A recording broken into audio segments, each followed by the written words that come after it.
t'aime, Bruxelles, je t'aime. Tu m'avais manqué, Bruxelles, je t'aime, Bruxelles, je t'aime. T'es ma préférée, Bruxelles, je t'aime, Bruxelles, je t'aime. Hello and welcome to Brussels, My Love, Euronews' weekly European politics programme with me, Maeve McMahon. Great to have you with us. Coming up on the show, in a bid to address irregular migration, the EU is contemplating setting up return hubs, offshore centres for sending unsuccessful asylum seekers and processing claims. Known as the Albanian model, after the Italian government adopted the approach with its neighbour, we ask if the idea is illicit or merely pragmatic. And almost 1,000 days after the Russian invasion, the Ukrainian president presented his much-anticipated victory plan to EU heads of state and government in Brussels. From a quick invite into NATO to the green light for firing Western missiles at military targets inside Russia, we discuss whether Volodymyr Zelensky's idea was a hit or a flop. Welcome to our panel this weekend, Lisa Bezvershenko from the civil society organisation Promote Ukraine, Helena Hahn, migration analyst with the European Policy Centre, and Vasilis Dusas, senior manager for Europe at the German Marshall Fund. Welcome. Thank you. Just before we get your views, though, let's just hear what exactly dominated the European Parliament plenary session in Strasbourg this week.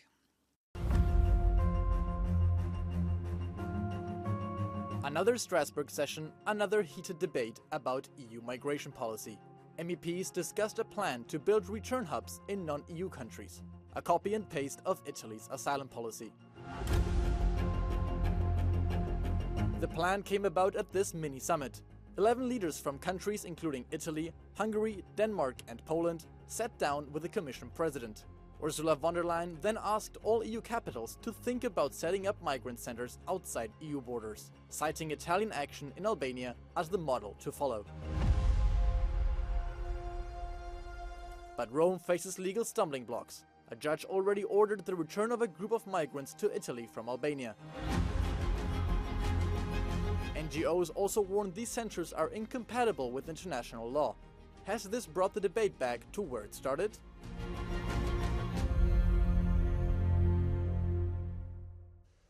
So let's start with Helena Hahn, who's been monitoring migration policy for years. Are we back to where we started a couple of years ago when they started discussing the Migration Pact? And what is your take on these return hubs?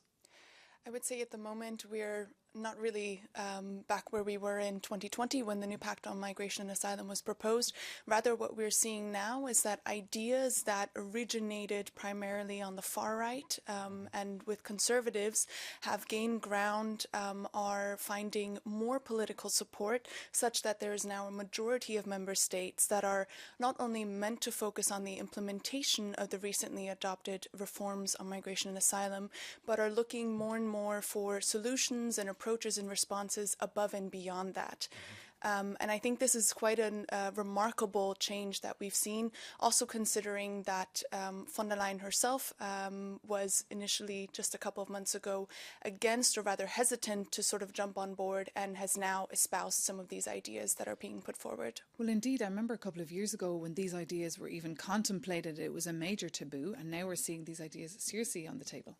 Yeah, no, I think one thing that has to be said is the Overton window, what is permissible, what is acceptable, what is expected to say, to do, to propose regarding migration has really shifted over the past couple of years.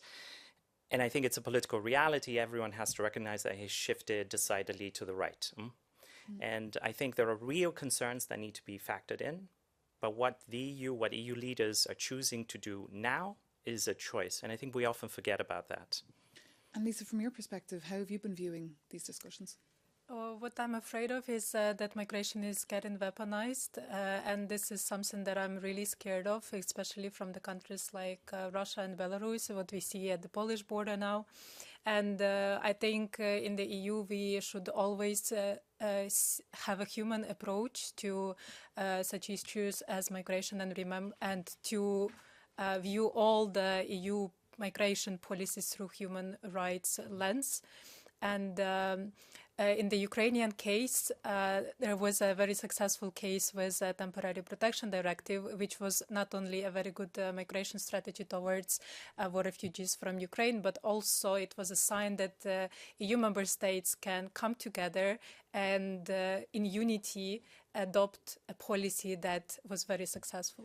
I think if I can just add to this, I think what we're now seeing is a very big gap between questions of long-term integration, of socioeconomic inclusion, and all of the ideas that are being discussed amongst member states.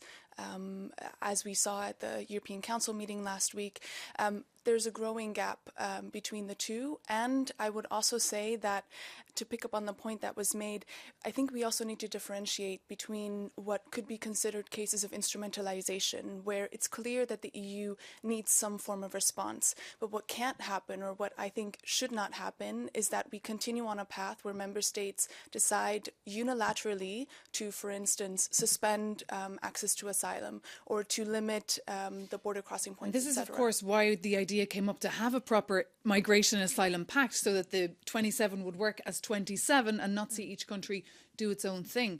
But there was a very heated debate in Strasbourg this week on this topic, a debate we've seen many times before, but this week the focus was on these return hubs. And to hear how some MEPs felt about this idea, our reporter Ida Sanchez caught up with the Spanish MEP Jorge Buxade and the German MEP Lena Dupont.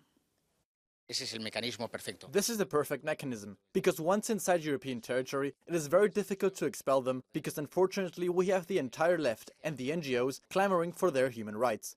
Well, let's manage immigration over there. Everything starts in third countries. So if we want to make sure that return procedures are conducted in a fair and an efficient way, that we take care of those people who are actually within the process, then return hubs in third countries can be a very effective, but also, of course, a very important tool for the European Union in order to step up returns as part of the asylum and migration policy.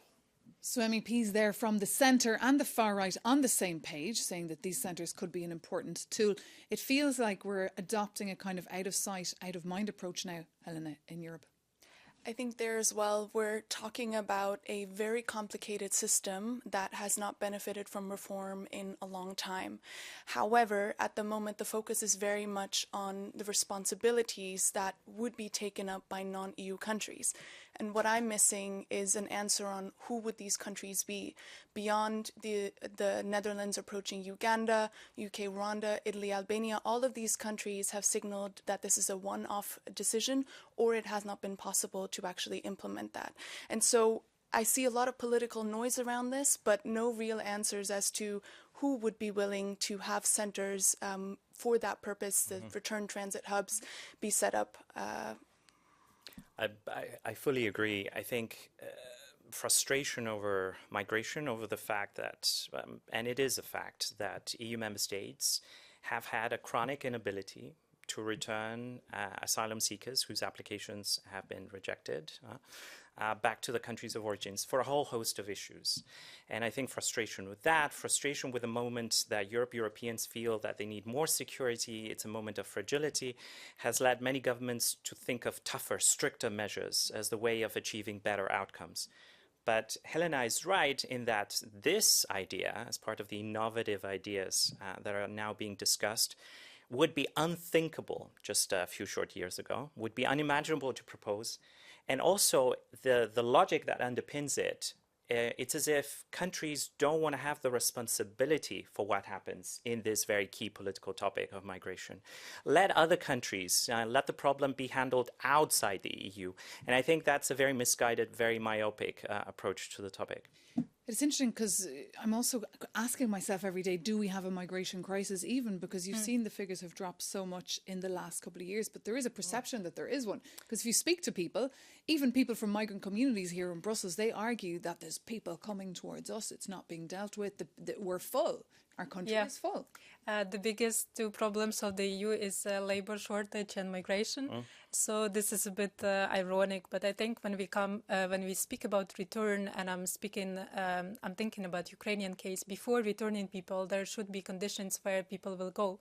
So, for example, I would rather focus migration is a very natural issue, and it has been a problem in the EU for quite a while.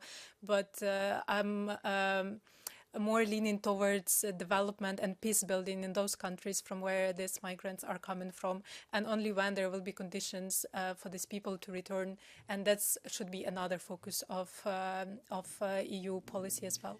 Well, it certainly is not the focus. I mean, if we look at that summit that took place just last week, there was a little mini summit that took place ahead with 11 heads of state and government in the room. In the middle of the table, driving the tone of that meeting, was the Italian Prime Minister, Giorgia Meloni.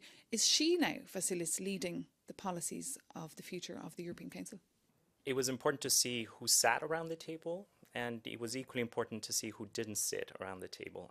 So if this is a new modus operandi facilitated by the Commission President, we'll have to wait and see. But certainly what we saw in that picture is a sign of the times. It's where the center of political gravity on migration, and we'll see whether it expands to other topics, but on migration, that's where the center of gravity is. And that is firmly to the right of center. Some might say too close to the far right.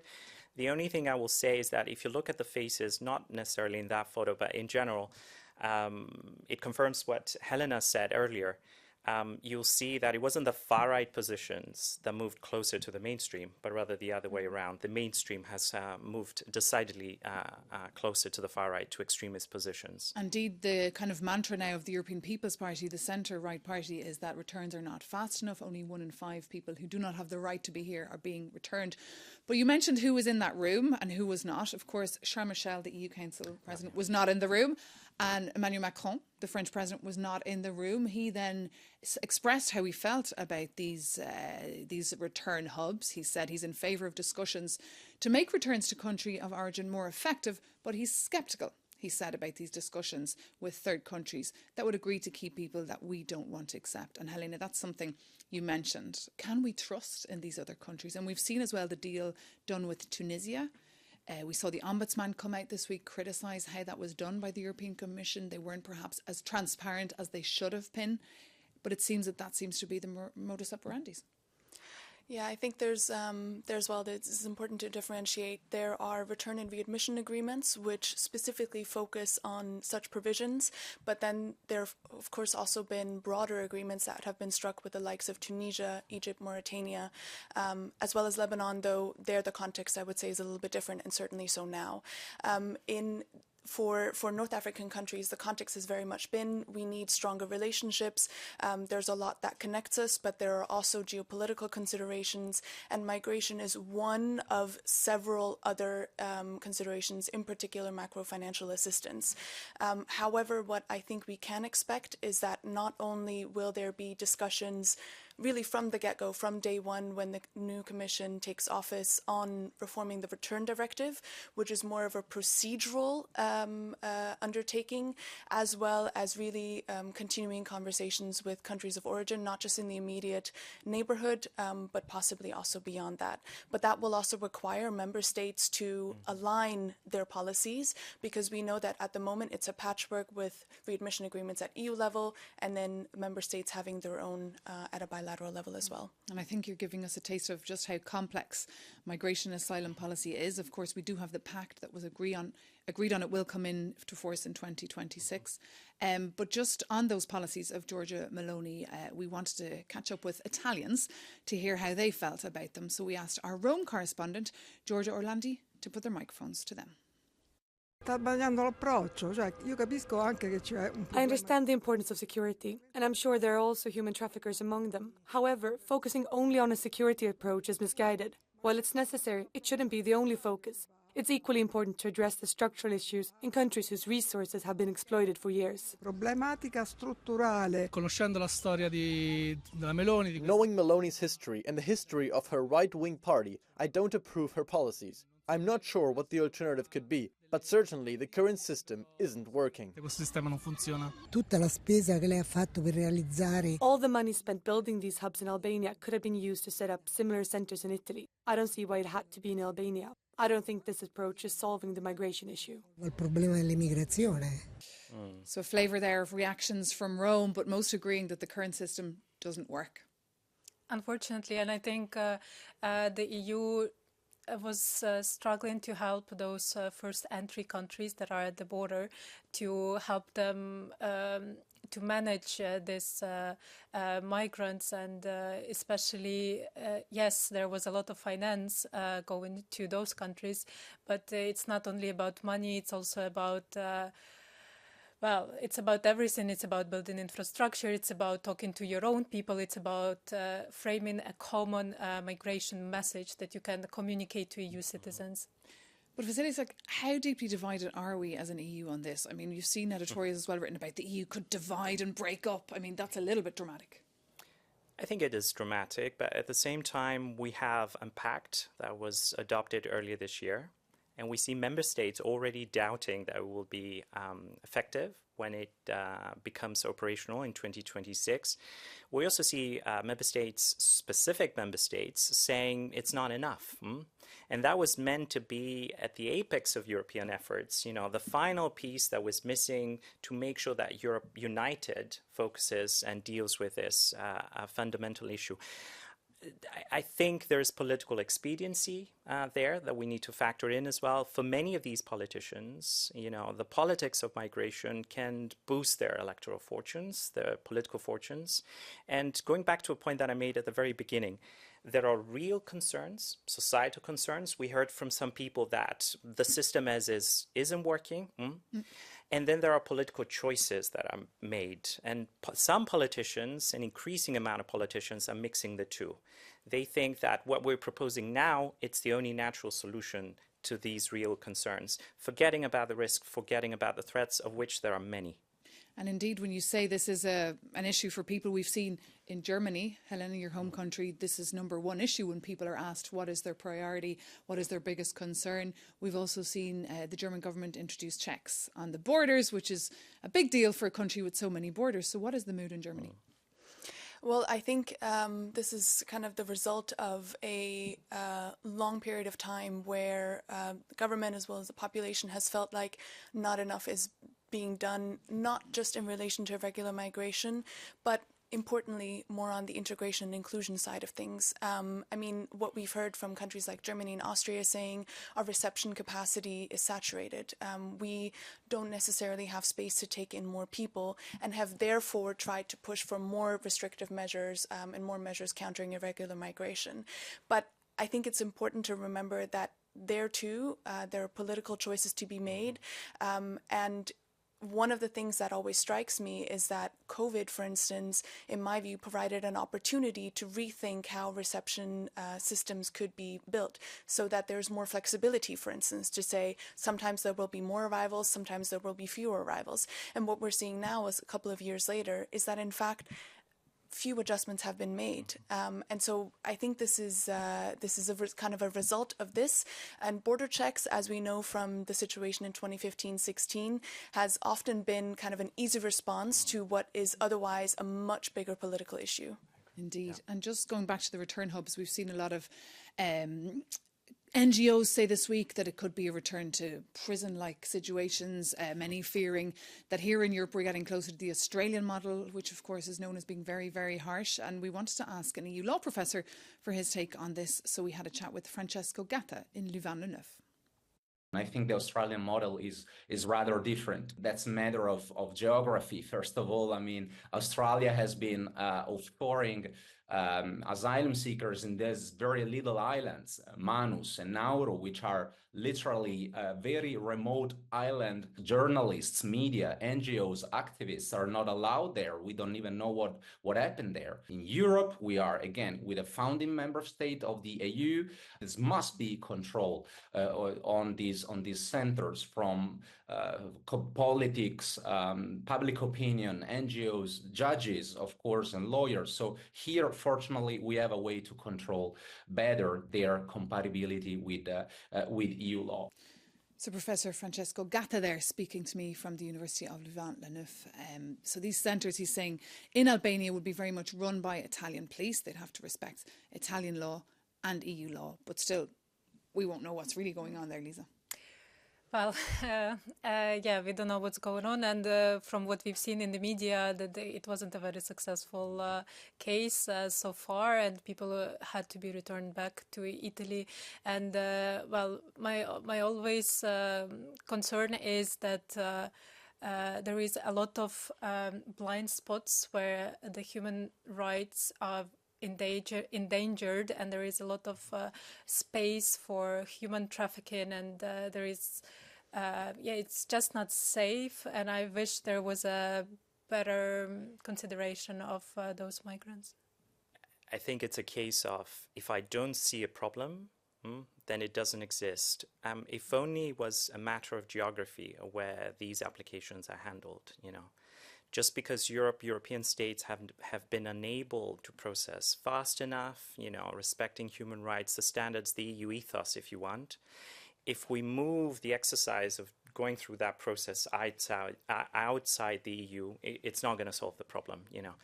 So just to conclude with Helena Hahn, a scandal or a solution, these return hubs? I think a good description is political noise. We know that there have been assessments that looked into the feasibility of such models. We also know that the European Commission itself said and identified several issues with this. That said, I think that some member states, whether for political reasons because elections are coming up or otherwise, will still continue to pursue this. But I think it's only a question of time before we realize that actually there are quite a few obstacles hindering the implementation of such arrangements. Only a question of time. And one thing is sure, we will certainly be seeing much more debates about this topic in the European Parliament in Strasbourg and also at that upcoming EU summit in December. But for now, this conversation can come to an end. Stay with us here, though, on Euronews, because after the break, we'll be hearing how the Ukrainian President Zelensky's victory plan was received here in Brussels. See you soon.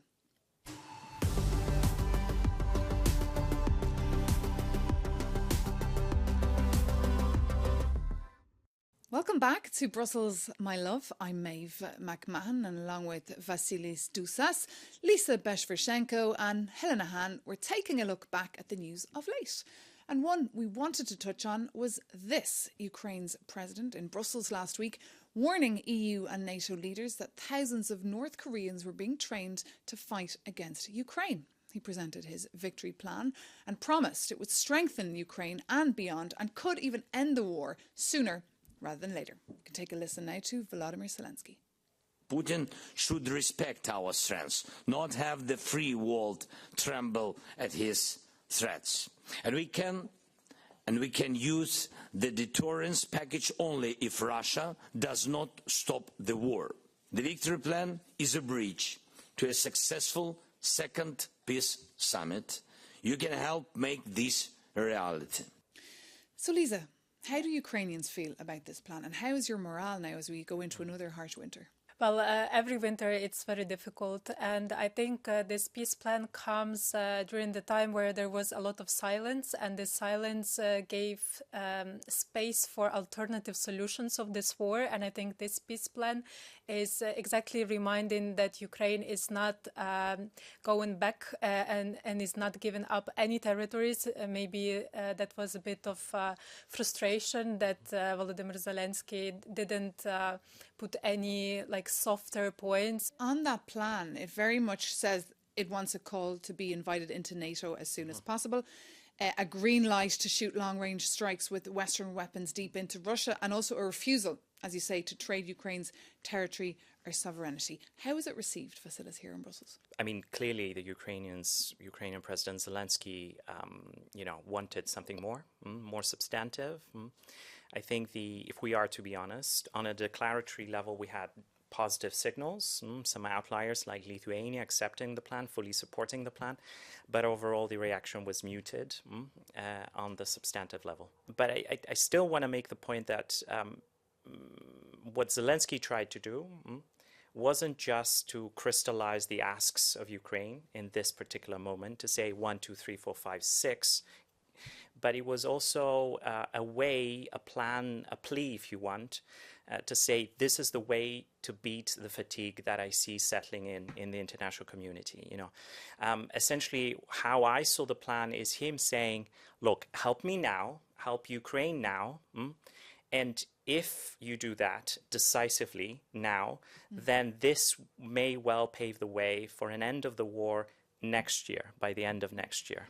I think not just a matter of beating the fatigue, as you said, but it's also in light of the upcoming U.S. elections. Yes, it's also with an eye to Germany. And so I very much see this as kind of not necessarily a final step, but really a decisive moment, because otherwise it may be too late. Well, indeed, you mentioned the elephant in the room, and that is the US elections. And we saw the US Defence Secretary Lloyd Austin in Kyiv this week announcing $400 million worth of new arms for Ukraine, and of course showing his solidarity ahead of those elections, because we were concerned obviously to hear whether or not they could impact the efforts to end the war. So we spoke to Stephen Efforts. He's the director of the EU Institute for Security Studies. A victorious, successful, democratic Ukraine is within reach and remains within reach. And I would say remains even in Europe, even if Donald Trump were to win the US elections and embark on a very different course than Biden has thus far. And we cannot afford this paralysis that we have seen sort of creep into European conversations around Ukraine. It feels a little bit different today, in 24, than it felt in 22, when we were breaking taboos and taking very ambitious steps. And we need to recapture some of the spirit of 2022. Stephen Everts there, reiterating kind of what we're hearing as well around the panel, trying to get back to that momentum. It does seem, Lisa, that we're paralysed, even though we see these reports of 11,000 North Korean troops ready to fight your people. Yeah, I think, I don't know what else should happen for the Western Europe and the US to wake up fully and to see that they are directly engaged in this war. And I think there is a lack of understanding what the victory of Ukraine is, because it actually means defeat of Russia. And some countries don't want Russia to defeat, and they are scared what will be the future of Russia. But we will always be in this limbo before we arm Ukraine appropriately, and we know what it means to end the war, and there is steps after the end of the war to ensure security of Ukraine, which will also then lead to the security of Eastern European region. Well, you mentioned Russia. We saw, Vasilis, this week the BRICS meeting, Vladimir Putin hosting his counterparts from India, China, Iran, South Africa. Was there fear around this time about the outcome of that meeting? Look, for Russia, what's happening in Ukraine, not only in Ukraine, in the wider neighborhood, but primarily in Ukraine, is existential.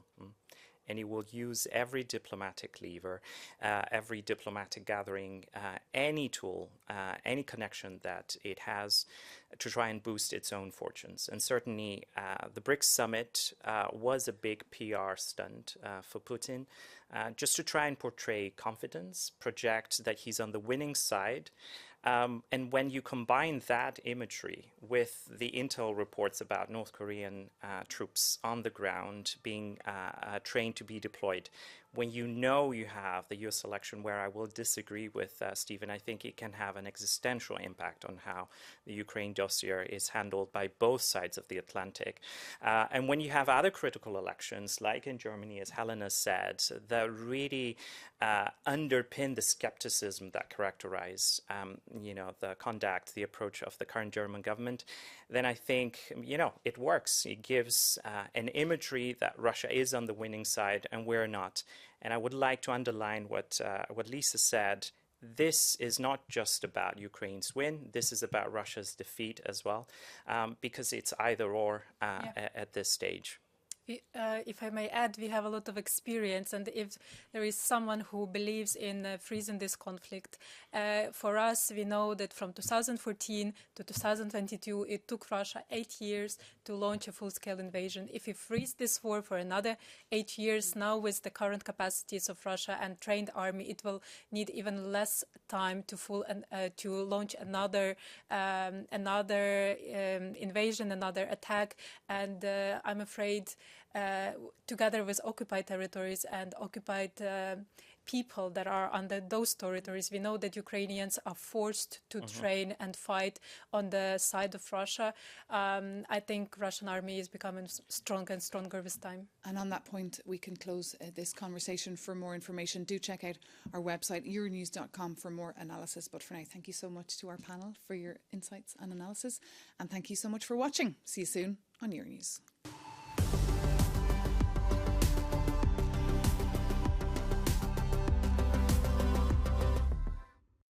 Hello there and welcome to Brussels, my love. I'm Maeve McMahon, and along with my panel, Lisa Bezvershenko, Helena Hahn and Vasilis Dousas, we're just sifting through the big stories of the week. And one that you might have seen already reported here on Euronews was this: a referendum on EU membership in Europe's poorest country, Moldova, sandwiched between Romania and Ukraine.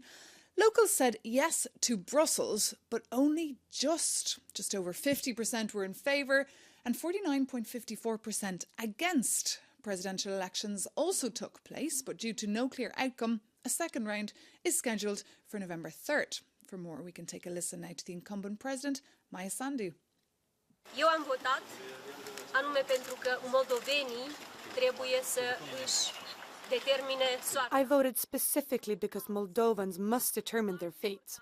Not others, not dirty money, not lies, but the will of the people. Eu am votat pentru ca Moldova să poată să se dezvolte în pace și libertate. I voted so that Moldova can develop. I will make universal efforts so that Moldova can build the future it wants. Everyone's vote is important. It's not just a stamp on paper. It's your say for your fate. O ștampilă de hârtie este cuvântul tău pentru soarta ta. It's pretty interesting, Helena, what's going on right now in Moldova. Were you watching it? Yeah, and I think as for the referendum, it's really just by this very tight margin. I think it says a lot. It says a lot about the broader political environment that we're in, and I think it also unfortunately sends a sign to the EU that while it started accession talks just not too long ago, that there really is a risk of foreign interference, of increasing and ongoing influence by Russia. And as for the elections itself, I think there we'll have to keep an eye on who will essentially then fall behind Maia Sandu's biggest political opponent and what the outcome will be. I think it's a bit of a reality check, Vasilis, for officials here in Brussels who are competing with the Kremlin there for influence. Not just in Brussels. I was in Moldova just 2-3 short weeks ago. Nobody expected the outcome of the referendum to be as close as it was. And for a chunk of that election night, I have to say, everyone worried that the no might come on top, actually. So it was only in the final stint that we got the yes overcoming the no, which everyone expected, but the slimmest of margins, nobody did. I think there was a case of optimist bias. I think what we saw in the referendum is a clear outcome of two reasons.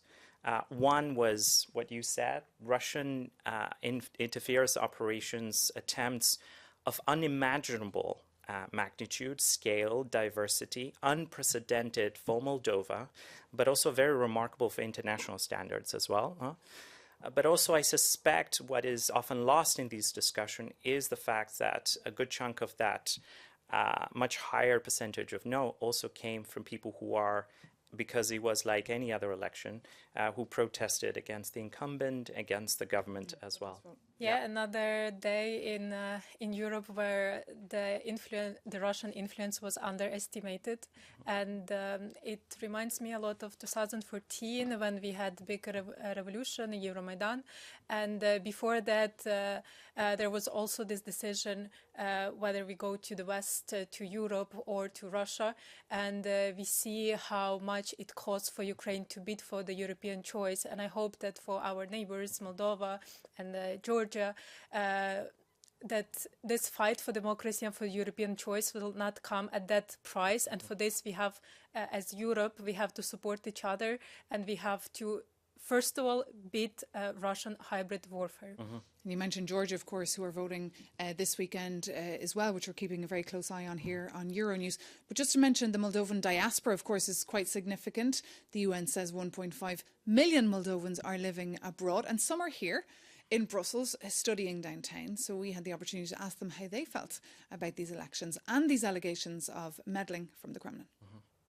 I think this referendum is a unique and important step in the history of Moldova, as it shows Moldavians' true aspirations to the EU, because even though Russia tried with different methods to fail this referendum, we showed how truly European we are at heart. We can change something. We can change something for good, because our parents and grandparents lived in a society that was under Russia, and it wasn't good at all. Like, everyone was said everything was like so bad. We didn't have the rights. Like, they took everything for us. They changed the language, they changed the tradition, and now we have the opportunity to make to make a difference. So Valentina Topola there and Daniela Balutel describing their past and their hope for the future with cautious, nervous optimism. Yes. Just going back to your question about the EU, I think for once what's happening in Moldova is a case of the EU helping. I would like to underline that. The EU has a mission in the country for the first time, looks at hybrid threats. The EU announced just days before the referendum vote a massive growth plan for Moldova. These are valuable levers, tools that the EU has at its disposal, and it's showing political willingness to mobilize. The question is this enough in order to make justice to the hopes that we just heard? Because Russia, and I have to say this, left no stone unturned in terms of what it tried to do in the country to influence the vote. And of course, this is, even if it doesn't succeed this time, there's always a parliamentary election in Moldova coming up next year where it can use the same textbook, a playbook, and then it might succeed that time. Elena? Yeah, I think what's important here also to underline is that it is very much a question of what the young generation in Moldova expects. And here I also see parallels with Georgia, where there have been a lot of protest movements, years-long efforts to try and kind of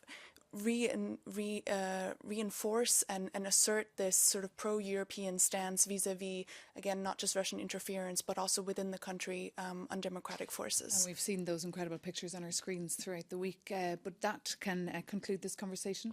Thank you so much, Lisa, Vasilis and Helena, for being our panel this weekend. And thank you so much as well for tuning in to us here on Euronews on Brussels, My Love. Any comments for us on what you've heard here, or any topics that you'd like us to dive into, reach out to brusselsmylove@euronews.com or reach out to us directly on social media. Take care and see you soon.